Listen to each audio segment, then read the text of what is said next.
IP packet delivery में total 7 components होते हैं और उन्हीं कंपोनेंट्स का अभ्यास इस वीडियो में हम करने वाले हैं। सबसे पहला component is mobile node. Mobile node का मतलब एक ऐसा डिवाइस जो एक लोकेशन से दूसरे लोकेशन पे ट्रैवल कर रहा है। अब ये जो डिवाइस है वो कोई भी डिवाइस हो सकता है, जैसे कि मोबाइल हो गया, लैपटॉप हो गया, वगैरह वगैरह वगैरह। Next is correspondent node. अब ये जो मोबाइल नोड है वो क्या खुद से तो बातें नहीं करने वाला, उसको बात करने के लिए कोई ना कोई तो चाहिए। तो ये जो कोई ना कोई है उसको हम करस्पॉन्डेंट नोड कहते हैं। करस्पॉन्डेंट नोड का मतलब एक ऐसा डिवाइस जो मोबाइल नोड के साथ कम्युनिकेट कर रहा है या जो मोबाइल नोड के साथ कम्युनिकेट करना चाहता है, ऐसे डिवाइस को हम कहते हैं correspondent node. Now the next is home network. अब लेट्स से फॉर एग्जांपल तुम अपने डिवाइस के साथ, मतलब बेसिकली अपने मोबाइल नोड के साथ अपने घर पे बैठे हुए हो। अब तुम्हारे घर में कोई ना कोई तो नेटवर्क होगा जिसको तुम्हारा मोबाइल नोड बिलोंग करता होगा। अब क्योंकि तुम्हारा मोबाइल नोड उस नेटवर्क को बिलोंग करता है, इसीलिए तुम्हारे मोबाइल नोड के लिए वो नेटवर्क एक होम नेटवर्क हो गया।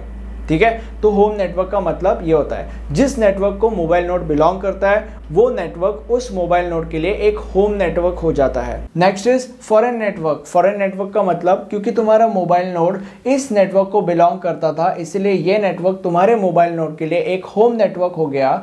अब इस नेटवर्क को छोड़ के बाकी जितने भी नेटवर्क्स है वो सारे के सारे नेटवर्क्स उस मोबाइल नोड के लिए फॉरेन नेटवर्क्स हो जाएंगे। क्यों? क्योंकि वो मोबाइल नोड सिर्फ और सिर्फ इस नेटवर्क को बिलोंग करता था, इसलिए ये उसके लिए होम नेटवर्क है और बाकी सारे के सारे नेटवर्क्स उसके लिए फॉरेन नेटवर्क्स है। फॉर एग्जांपल तुम्हारे मोबाइल नोड के लिए ये होम नेटवर्क हो गया, राइट। अब लेट्स से तुम अपने मोबाइल नोड के साथ इस होम नेटवर्क से बाहर आ जाते हो। लेट्स से ये होम नेटवर्क खारघर में, खारघर तुम्हारा होम नेटवर्क है, तो तुम इस नेटवर्क से बाहर आ गए और लेट्स से तुम नागपुर चले जाते हो अपने मोबाइल नोड के साथ। तो नागपुर में जिस लोकेशन पे तुम होंगे उस लोकेशन पे कोई ना कोई तो नेटवर्क होगा।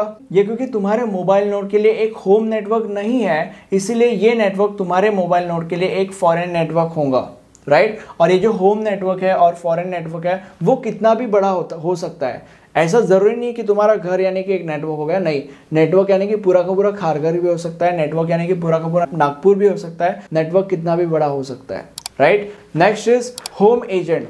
अब ये जो होम एजेंट है वो एक प्रकार का राउटर होता है और ये होम एजेंट होम नेटवर्क के साथ कनेक्टेड होता है। अब क्योंकि जो मोबाइल नोड है उसके लिए होम नेटवर्क है और ये नेटवर्क इसके साथ कनेक्टेड है, इसलिए होम एजेंट को मोबाइल नोड के बारे में सारी की सारी चीज़ें पता होती है। वो कहाँ पे जा रहा है, वो कहाँ से आ रहा है, उसका लोकेशन क्या है, उसका एड्रेस क्या है, उसके बारे में सारी की सारी चीज़ें होम एजेंट को पता होती है। और अगर मोबाइल नोड के लिए कोई पैकेट आया है तो वो पैकेट होम एजेंट के थ्रू होके ही उसको मिलेगा। ठीक है, मतलब स्टार्टिंग पॉइंट जिसके थ्रू होके मोबाइल नोड को पैकेट मिलेगा, वो जो स्टार्टिंग पॉइंट है वो होम एजेंट होगा। Next is foreign agent. जैसे होम एजेंट एक राउटर है और वो होम नेटवर्क के साथ जुड़ा हुआ होता है, in the same way foreign agent भी एक राउटर होता है और वो भी फॉरेन नेटवर्क के साथ जुड़ा हुआ होता है। अब ये जो फॉरेन एजेंट है वो क्या करता है, अगर फॉरेन नेटवर्क में कोई मोबाइल नोड है तो उस मोबाइल नोड को सिक्योरिटी सर्विसेज प्रोवाइड करने का काम फॉरेन एजेंट का होता है।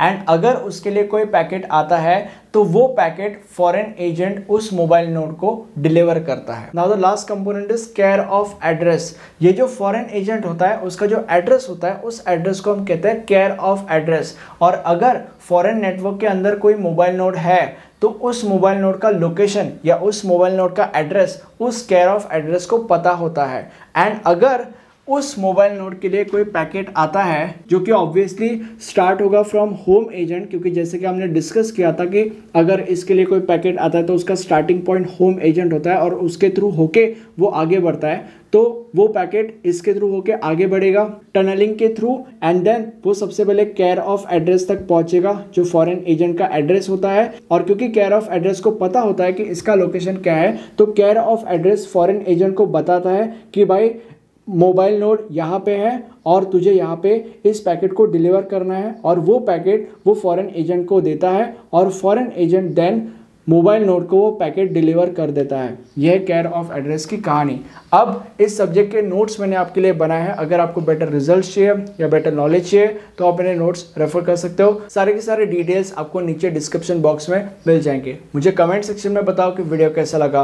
बाकी यह हमारा प्लेलिस्ट है, इस प्लेलिस्ट में आपको इस सब्जेक्ट के सारे वीडियोस मिल जाएंगे। Thank you for watching this video and have a nice day. Bye bye.